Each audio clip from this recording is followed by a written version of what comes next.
What do you think gets you more into the room? Is it the talent or the look?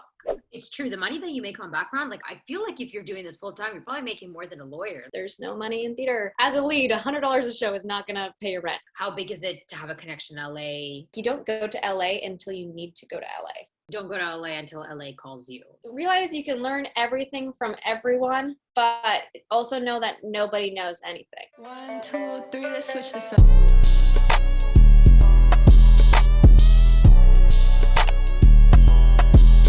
Hi honeys, welcome back to my channel. My name is Anastasia, also known as your fave social media girl. Before I say subscribe, I actually have a little goal to let you all honeys know. I want to hit 300 subscribers before the year ends. I think I'm roughly at like 225 or something like that right now. So if you are new, you know what to do. You would help me out. You would help my goal out by hitting 300 subscribers. So please go ahead, click on that subscribe button, and of course, turn on the notification bell button so you know every single time that I post, which is on Fridays. Oh my gosh, honeys, queens, this is the day. This is my first, oh my gosh, this is officially my first collab that I'm doing with another YouTuber, with also another fellow actor. So I'm so excited to be doing this. Without any more information, because I'm gonna give out too much and I don't wanna do that. Honeys, let's get started. This is the interview and I'm so excited to be sharing it with you. I hope you enjoy. Mwah.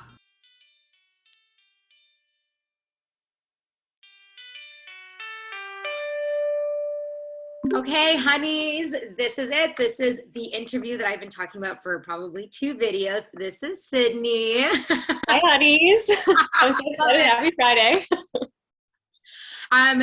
Is a Vancouver actor. We actually recently just got connected, so I'm really happy that they reached out and we were able to do this collab, because I think, and Sidney, you can talk about this a little as well, that definitely there's a lot of connections between Toronto and Vancouver. I think we're constantly like shuffling actors back and forth and like filming locations back and forth. So I think it's something important to, you don't necessarily, I think, have to have a connection right away when you're starting out with both cities, but definitely some sort of, just like the basic knowledge of how it works in both cities, just that if that opportunity is there, you're not, thrown into it not knowing what's happening, and then you can kind of decide whether that is an option for you. So yeah. Totally. I think that being a Canadian actor, it's really important to know all the major markets. And right now it's mostly Vancouver and Toronto. Like there is Alberta and like Manitoba, but those are mostly pulling from Vancouver and Toronto actors. Yeah. So it is important to know both markets as much as possible, which is why I'm so grateful to get to interview you on my channel as well. I know, I'm really excited. So honeys, just a little recap. So this is a part 1. So the part 1 will be me interviewing Sidney, and then part 2 will be Sidney interviewing me. So for me, the video is going to be coming out in like my every 2 weeks. And then for Sidney, I believe it's going to be a Vlogmas video. Yeah, sometime during this month. So yeah, so I will also link down Sidney's channel down below and Instagram if you want to follow them. So by all means, don't forget to click those links. So tell us about yourself. How's your acting journey been like? And just who are you? Yeah, so my name is Sidney Quesnelle.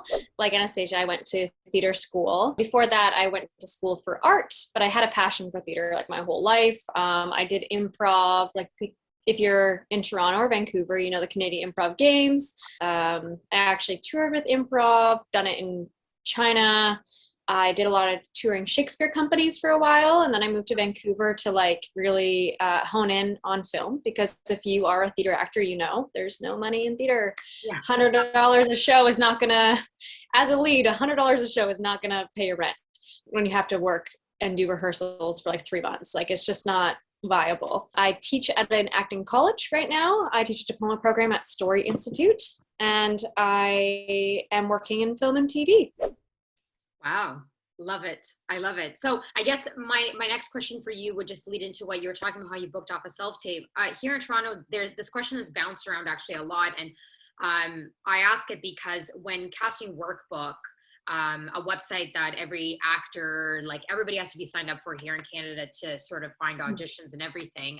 During the pandemic, they were doing like Zoom interviews with other agents from the States and Canada, casting directors, blah, blah. A lot of people ask the question of like, what do you think gets you more into the room? Is it the talent or the look? So I was wondering, because you said you got it, there was no callbacks, you booked it off the tape. Do you think it was a mix of both? Not just for this particular project, but just in general, would you say, what does it say? For this particular project, I would say talent, because it was a very emotionally driven 3-minute monologue of like crying through it. Yeah. And I got it back to them within an hour. So that shows that like from getting the email, the EcoCast, to getting the sides, to me sending it already back to them. Like they sent the sides 20 minutes later. Like, so within 40 minutes of having the sides, I sent back the tape. And so I think that also showed the casting director and the director, because the director was already watching all the tapes. Because actually my first day on set, he came out to me, he's like, I'm so excited to work with you. I loved your tape. And they've actually completely changed my character from my first day on set. Completely. We'll get into that later. But it's just being able, like, they know that I could work really quickly. That's already getting in the room that's the main issue. But I would say the main thing in Vancouver to get in the room is you need a good agent. Okay. Over headshots and looks. I didn't realize that. I was like killing myself trying to get new headshots and like doing this demo footage. But then like my new agent, she's phenomenal. I love her so much. She's actually cutting a bunch of her roster right now, going into pilot season to narrow it down, because she's so driven for them. Like I was first told, like, don't contact your agent all the time. Me and her have FaceTimes like every morning. And she's like, hey, this is what, like she asks casting all the time for feedback, because the rest of her roster is all series regulars, recurring. Yeah. And then there's me. And so she pushes really hard, and she's like, you can't do that for every actor. So you need to be good so your agent can push for you. Even if you don't have a great headshot, your agent can be like, hey, no, really, you need to take a look at them. Yeah. But that comes with the work. So I would say talent, I guess. Yeah, it could be a little bit of both. It's interesting that you said timing, actually, because I know I heard where it's like the sooner you send in the tape, the better it is also for you, because sometimes by the closer to the deadline, they've already seen so many that they're like, we're not even going to watch the rest. We don't even care. It might have been the best choice, but because we've already seen, they've already fallen in love. You know, they already found someone they love, and they're like, we'll probably just take it like that, you know? So timing is huge as well. You mentioned to me before that you've done background, and I talk a lot about background on my channel because personally, for me, what I've experienced, and I think you've kind of talked about it as well, that there's a huge stigma that, oh, you're a background actor, that you're like kind of like lower than everybody, which is not the case, because when I did background for a whole year, I think that's the most I've actually learned by being a background actor for a whole year. I made an insane amount of connections. And so I just wanted to know, what is the background world like in Vancouver? Is there a huge divide between non-union and union? You know, like what are some good, like, should you even be with an agency, or should you just go on the websites, you know, and just find your own casting calls? Like, you talk me through that, all that. So there's no like open casting calls in Vancouver, unfortunately, but you can sign up with BCF Casting. So BCF Casting is 3 background casting directors, James Forsyth, Andrea Hughes, and one other one. And they decided they don't want to go through agents anymore. So they just cast people. Their pay is almost always union, even if you're non-union. So they give union vouchers to these people, which is awesome. That's who I worked with. That's how I got continuity. They do a lot of picture casts. They do a lot of, so I'm still actually on BCF Casting, even though I don't do background anymore, because sometimes they'll call them like, hey, someone's interested in picture cast. And I'll be like, is there any way this could be SOC principal? And they're like, let's push for it. Let's see what we can do for you, because they like the look, and I've worked with them consistently. I've never had a background agent myself. But that's because I came from Victoria, and I actually had to audition for background for a Christmas movie as an elf. And then the casting director, Sarah Brown, got me cast a bunch of stuff in Vancouver. But a lot of my friends are with a lot of different background agencies. There's like 50, and they're really great. They really stand up for you on set, and like it's just easier for sure. Yeah, for sure. You're not like trying so hard to figure out who's casting what show. You don't care. You just say like, these are, and you already send them what wardrobe you have. So they only send you for stuff that you already have the wardrobe for. So if you have grad dresses or like prom dresses, you'll go out for all of the hallmarks. Like during wedding season, you'll go to all those ones because they know that you have a wedding dress or you have this. Like it's really great, actually, the background scene. There is a divide between union and non-union actors for sure, because there's a lot of people that do full-time background, but it's mostly younger folk. Yeah. Which is fine. I say younger folk, but we're the same age. But like there's a lot of like younger, like 18, 19-year-olds who do background who are like, because of background, they own a really expensive car and like all this stuff because they do it full time. And they just like, they're so used to having money. Like, I don't know. It's just like a weird. It's true. The money that you make on background, like I didn't know how much money you can make until I got into it. And I was like, I feel like if you're doing this full time, you're probably making more than a lawyer. Like, yeah, $225 a day, I think right now with Actra rate. Yeah, it's crazy. And then especially when they do overtime and then there's meal penalties and then there's an upgrade and this and that. Next thing you know, you're almost at $1,000 a day. You know what I mean? And that's just one day. And background has way longer days than principal cast. I'm gonna tell you that right now. Yeah. Like they don't want to pay me extra. I totally get you on that one. So is it hard in Vancouver to become a union background actor, or is it's quite easy? Okay. But I will say a lot of background actors now are full union. So there are people that got their 2 other union credits and now they're back in background. So it's harder to get union pay, I will say, because there is in UBCP has background union. Mm-hmm. I don't think Actra does. We do. So Actra in Toronto, we have, it's the same, Actra is the same for background and it is for like principal actors. So my one union credit that I've got from going to theater school, it was the same as when I was going to background. I just say that I'm apprentice and I get paid union rates. And it stays the same. So when I get my second credit and I'm still apprentice, and even when I get my third credit and I'm a full union, if I continue doing background, it's always going to be the same fee the entire time.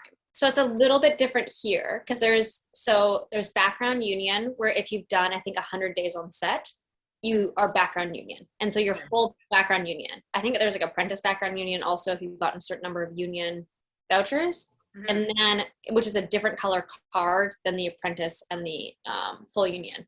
Okay. So it's like, then if you're on set, they'll go, okay, who is full union? Put up your hands. Because like if they're looking for like a handler or something, like, okay. Now apprentices can like go get lunch. Okay, background union can go get lunch. Non-union, go get lunch. Like that's how like it's all separate. So it's like literally almost a pyramid scheme. So if you're a union, you're kind of out of the 3, but higher than the second and the third. Mm-hmm. So if you then are becoming union background, does that count towards you being full union principal?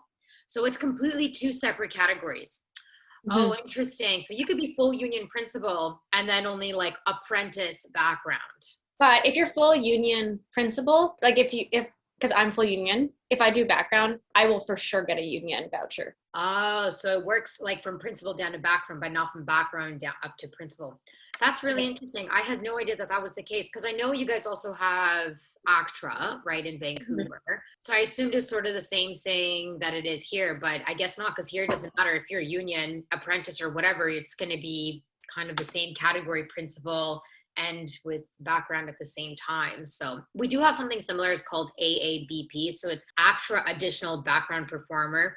Same sort of vibe of what you were saying about doing 100 days. I think here it's 150 days, I believe. I talked about it in one of my videos. I don't remember. Yeah. And then you can apply and you pay a fee and something like that. But it's kind of your way to get a credit through background. Yeah. You can actually get a credit from background. Like I have an education credit as well. And then 2 union credits. So I did the same way as you. But you can get a credit from background for UBCP, but it's 1,500 hours. 1,500 hours. Yes, I think ours is 1,500 hours or something like that. Yeah, it's the hours. It's not days. That's right. Yeah. Okay, so wow, I had no idea that BC worked. You know what's really fucked? Like you can't work on non-union sets if you're background union. That background union does not help you get auditions for union projects, but you can't work non-union projects, even if you're background union. Yeah, same thing here. Once you're apprentice, the minute, because I started doing background already with my apprentice credit, I never did anything non-union ever because I wasn't able to. And quite frankly, actually, when I signed up with one of my agencies, he preferred to take people who were obviously apprentice or union because the rate is higher. So he obviously makes the percent off of that, and he gets a bigger percent than someone who's non-union. So yeah, they do prefer, I know sometimes some agencies, not all, but yeah, you can't do non-union here either. I would say here more agents actually prefer if you're non-union for background because they hire like 50 non-union, 10 union for each job. And so there's a non-union rate, which is $15 an hour, but they can send 20 of their background actors instead of 2. Right, because of the rate difference. Very interesting. Yeah, it works very different here. People prefer to take union. I think they also feel like you're more professional and legit. Yeah. I hate that stigma of like, because you're non-union, you're not professional. That's not the case. But at the same time, it's like you have more experience. Yes, of course. Yeah, for sure. You had more experience. Yes, I totally hear that. So my next question would be, I have a lot of people who ask, who are new, who are actually from Vancouver, and they would comment on my videos, and they're new to the industry. They're new to, you know, acting in general. A lot of them will just literally ask like, where do I begin? Like, where do I start? What's my first step? So what would you recommend, I guess, in Vancouver? Kind of, how does that work? Do you recommend starting off with the classes, or, you know, what's the journey to go to?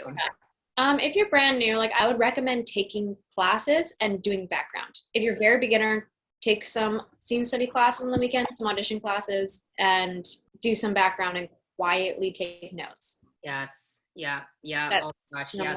Taking in background will literally save you. That's huge. And buy IMDb Pro and Google everyone on set. When you hear the AD's name, type them up. Find on the call sheet. Find a call sheet lying around. Read all the names. Google all of them. What are they working on? Who should you be networking with? Yeah. Yeah. That's so important. And so like, it's like a sneaky thing, but it's...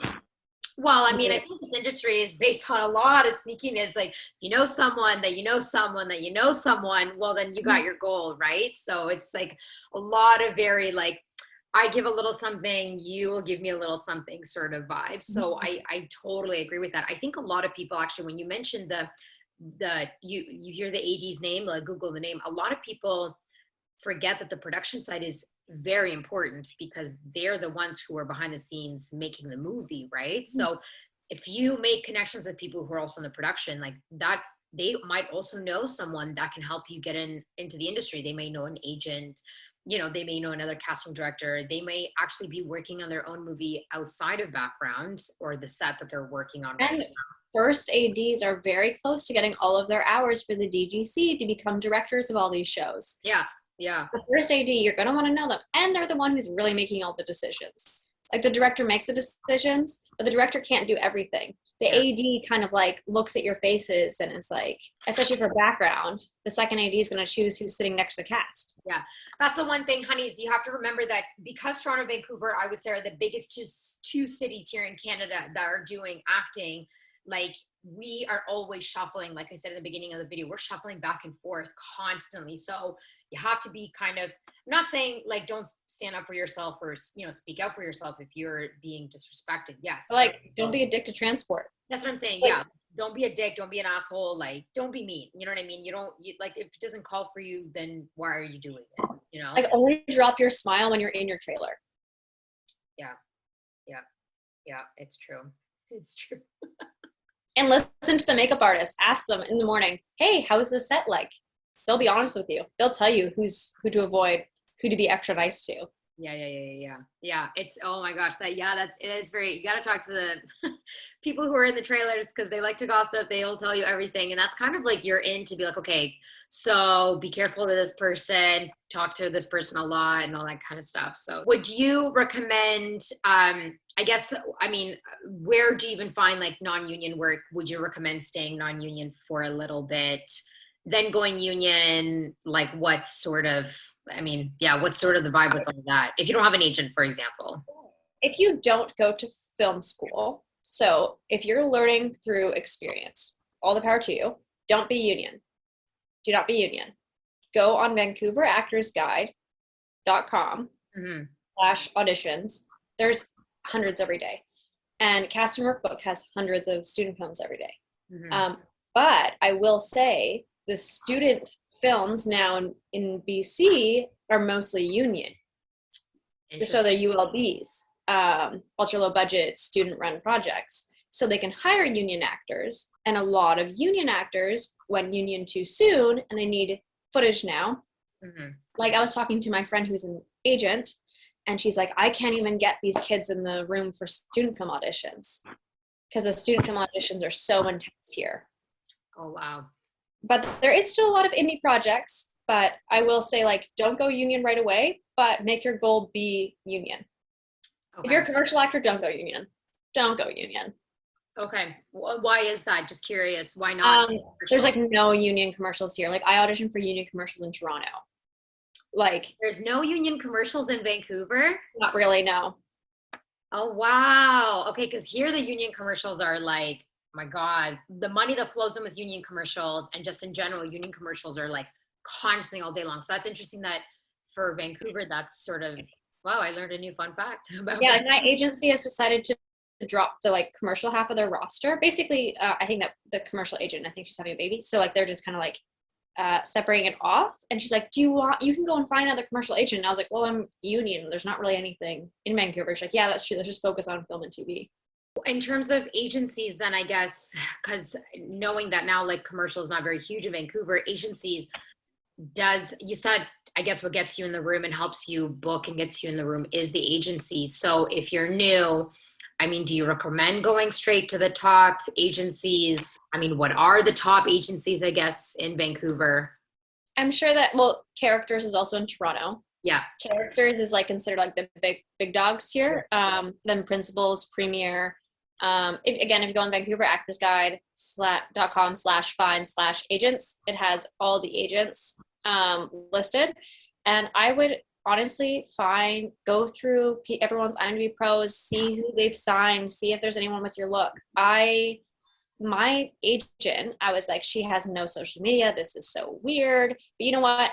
I saw an interview that she did one time and I really connected with her. And I submitted to her. And it's because she doesn't have time to be posting every single time someone makes a bit part. Yep. And I am obsessed. Like a lot of people wouldn't consider my agent like a big agent, but she is pushing so hard. If I was with Characters, I mean, Esther Cohen's amazing. I love Esther. She's one of the agents for Characters, but I don't know if I would be going out as much because they have so many people on their roster that every year for their Christmas party, they have like a ball. Yeah. Like that's a lot of people. Yeah, it's true. I think here the same thing. I think a lot of people are like, I have to start off with the big, and I'm like, not necessarily. You're going to get lost. Like nothing against big agencies, but you got to make a name for yourself. So then once you got your name, they don't have to be like, wait, who's this girl again? And they like look at your headshot and they're like, oh yeah, that's Anastasia. Oh yeah. Like they could already remember, oh, Anastasia, or you know what I mean? Oh, Sidney. Like they don't have to look at your headshot to kind of recognize who you are and blah, blah, blah. So that's only going to come from if you are showing you're doing the work. If you get your auditions in on time, labeled correctly, under 100 megabytes, like with the right formatting, right? Like they should never have a worry about you. They should be able to give you an audition and be allowed for you to send it straight to casting and feel comfortable with you doing that. They don't want to spend time. That's why you can't really be super green. Your agent isn't the one to ask all those questions. That's where you go to like YouTube channels and stuff and learn in that regard. But like, don't choose your agent because they have the coolest social media or the coolest branding. Go and look at how did they react to Black Lives Matter? How do they react during Pride Month? How are they reacting to the floods? Like, look at the type of people you actually want to work with. Yeah. And if they're actually making a difference, if they're actually caring about diversity versus like putting on a show, like read their interviews, read their private Twitter, like figure something out about them before you just sign with them. You just said like think about the people you want to work with, because when you're building a relationship with an agent, you're not just building it for like 3 months. You are minimum building it for a year, and possibly like once you're with an agency, like you want to be with that agent for probably like, you know, a couple of years. Your career. exactly. Like if you could have one agent for 25 years, are you kidding me? Like that sounds amazing to me. I would love to have my agent for 25 years if that's how the relationship goes and we take off and blah blah blah. But yeah, I totally hear you. So you said you said the word managers in Vancouver, and my next question is actually about Los Angeles and Vancouver because you guys are literally just right above each other. Yes. Is managers a huge thing to have in Vancouver because it's so big in LA and you guys are under? And what about LA in general having a connection? Like how big is it to have a connection in LA and all that stuff? Right. So, okay. So this is like, I did a full podcast on this, but basically in LA, when you have a manager, as you probably know, I don't know if your viewers know this, but when you have a manager, they're setting up meetings with you with casting directors. It's not auditions. Managers are setting up meetings where you're going through what else could you audition for. Right. They guide your career. Whereas up here, a manager, they just have manager on their profile. They don't do that. Like that's not what's happening here. It's a lot more just, there's a manager and an agent. You don't have both in Vancouver. Like my agency just kind of like gives you a manager type of deal just because she has more time. Yeah. Like that's really unheard of. Like it's just an agency. And I would say there's some agents who have pull in LA. So you don't really need an agent in LA because everything they want you to work as a local. I see. Okay. And so that's why it works better. I have an athletic manager in LA for motion capture, and that's most of my stuff. But I'm going to LA at the end of January, and I might try to meet with some managers that my agent likes. Like I'm going to ask, who would you recommend me go for? But don't go until you have, like, you don't go to LA until you need to go to LA. Yes. Yeah. Yes. You don't go to LA until LA calls you. You're not going to work in LA unless you have a green card or status, like Indigenous status. You're not going to work in LA. All the producers are already up here for all of the LA shows that are up here. So if you have a producer meeting, it'll be here. It won't be in LA. Yeah. So the connections are fine and dandy, but compete with your own market first before you try to go into the big. Yeah. Yeah. I totally agree with that. So what headshot photographers do you recommend in Vancouver then? So I just worked with Carolina Turek. Carolina is great. Very model-esque though. I would never work with her if you don't have training. I was so overwhelmed and like, cause she was very like, Kate, turn your head, turn, down, turn, sex eyes, turn. And like, it was that fast the entire time. I would say Rebecca Roberts is a really good $300 one. You get 3 slate shots and 3 photos, and they're quite stunning, but she like really calms you down in between them. She like gives you a cup of tea to start.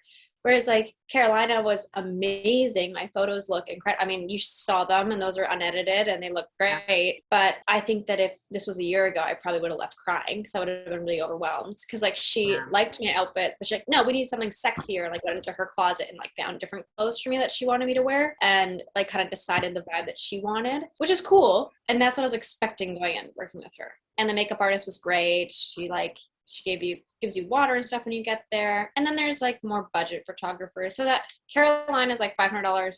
Rebecca's like $300 to $400. And there's like Corey Malone, KK Parfait. I love KK Parfait. Oh my God, Kat's amazing. She's like $120 to $250. Incredible. Love her to bits. We actually met through an acting workshop online. She's an actor who's regularly booking. So is Rebecca. And Carolina is actually also an actor. So like they're all actors in the industry. In as well. Yeah. And Brandon Hart's really great. His wife is a makeup artist. My friend Taylor Akare, he's one of the leads on Julie and the Phantoms. He's also a headshot photographer in town. His is a lot more stylized. So those are the main ones I'd go to. Carolina, Brandon Hart, Rebecca Roberts are like the more expensive end. And then KK Parfait, Corey Malone is really great for when you're starting for background headshots. Corey's really great. Okay. He has some deals sometimes where he's like $100 for like 3 looks for students. He does that on like holidays and stuff. And then that's where you can get like, you look like a high school student. You look like this. I wouldn't say that they're going to be the most competitive for principal casting because everyone shoots with Rebecca and Carolina, but they're really good. And then KK Parfait is like a really good middle ground. She's just starting, but I recommend all my students to her. Because you don't want to spend a lot of money when you don't have the training. Oh yeah, for sure. When you're just starting, I mean, they say you should be doing headshots every 1.5 years. So just do the math, you know what I mean? If you're doing this for 10 years, every 1.5 years, that's quite a lot you're dropping in a decade, you know? And you don't want to you don't want to start off with already paying so much when you're not even sure how they're going to turn out, and if you're going to like, you're not sure what you look like on camera or what Yeah. you're like, how to move your eyes. Yeah, I totally hear you. So I'm on my last question, very sad, but you're talking about headshot photographers and everything and like not spending a lot of money. Are there things for people that are new to the industry? What are things that they should, watch out for, stay away from, just little tips just to kind of help them, I guess, not make colossal mistakes like some of us have made? Okay, so this one is, I'm not trying to shit on any schools here. So there's certain schools who, when they say their graduates work, look at what they're posting that their graduates are working. Okay. Are there makeup students working at Sephora? Is that graduates working? Because I could work at Sephora. Did they book a student film? And people are posting the headshots being like, booked a student film, which again, very difficult to do in Vancouver. But what kind of student film? Is it a first year student film? Is it a graduate student film? What kind of indie film? Is this an indie film that someone is filming guerrilla style in their backyard? Or is this a indie film that is like with leads that is going to Sundance? Like, look at what their graduates are actually doing. Search that college and then IMDb and see who has it in their bio, who's keeping it in their bio. Don't spend $40,000 on a school where no one's working. Also see if people who graduated went to other schools, if they've done other things. Because a good actor is going to turn a shitty school into a good experience for them. But like there's certain programs where they have really good production company, like production stuff, but not actor training.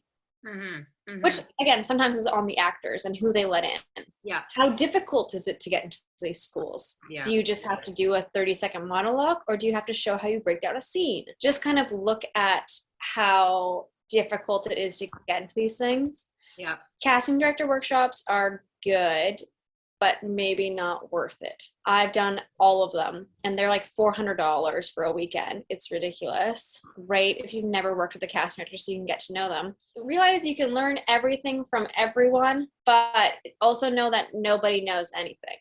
Yeah, that's huge. That's huge. That should I think that like whenever people are like, don't do this in your headshots. Okay, well, some people have been booked off their cell phone. That I know. I feel the one that's like, don't do this, don't do that. But you're saying that because you did it and it didn't work for you. Does it mean that if I do, it's not going to work for me? Well, I don't know. I mean, like, let's say you and me are very different. I have bangs. You don't have bangs, right? Who's to say that if I got bangs, if I didn't have them, they might work for me and work for my look. But if you got bangs, you know what I mean? They may not work for you. Like, we don't know, right? So it's like something simple as that. Like, you decide also if you're interested in like you said, don't do this in your headshots. Well, if you like this color and you feel like it could look really good on you, why not try it? And if it doesn't work, okay, well then you learned it doesn't work. You're not going to know, right? Or it could be the best color you ever worn, and that's what actually books you and gets you an agent. Like you will never know, right? Well, because people used to say like, do something in your self-tape that makes you stand out, like do something wacky, and like we all know, don't do that.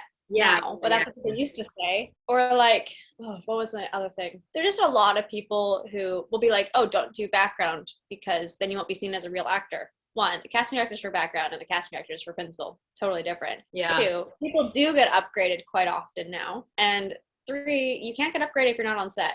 So obviously do training over background, but do background over waitressing, Yeah. Oh, this is very interesting. I actually learned so much myself that I'm like, I thought I knew some things about Vancouver, but wow, I really probably didn't know 60% of the stuff that you were talking about. So this is, this is what I teach, right? Like this was like a very small version of like my business classes and stuff that I teach. Yeah. Because I had to learn it all myself. Nobody taught me this. I had to like research so much and fail. And and this is why I wanted to do this interview, because I just feel like kind of what you talked about, like I started my YouTube channel because I've made so many mistakes. I've done so many really interesting, questionable things in this industry that I could have avoided, but nobody told me that this was not okay. Nobody told me even how to stand up for myself, blah, blah, blah. And same thing with this interview. Like, I hope this will kind of shed light for a lot of people, who are starting out, or even people who you know, kind of been for a couple of years, but maybe are stuck and they're like, oh, I'm not entirely sure what I should change or do or whatever, you know. Totally. I feel like this could really sort of open up, because I have a friend of mine that actually is in the industry and she's been thinking about going to Vancouver. She's been doing acting here for a while and she's like, I think I just want to change. She's like, I just want a change of scenery. She really doesn't have anything that holds her back here. You know, she has an agent here, but they're okay if she goes over there, you know. So I mean, just even thinking if she watches this video, this could, you know, like help somebody out to maybe make that change as well. So yeah. Totally. And all of you honeys, if you have any questions, message me on Instagram too. If you have any questions about Vancouver, feel free. I can try to help out as much as possible. Again, I don't know everything. This is my experience. Exactly. And it could be very different to your experience, but don't make the exceptions. Like when you're like, oh, well, someone booked it without being on book. Okay, but don't make the exceptions what's happening all the time. No, there is an industry standard, but that's also always changing. Yeah, it's true. It's true. You got to be like kind of on the know constantly all the time. Yeah, honeys, just like you said, Sidney, please message Sidney if you have any more questions about Vancouver or anything like that. I'm going to link her Instagram down below and go follow her on her YouTube. She's going to be doing a lot of Vlogmas, which I'm very excited about because I won't be doing Vlogmas. I'm really sorry, but I just don't have time for that.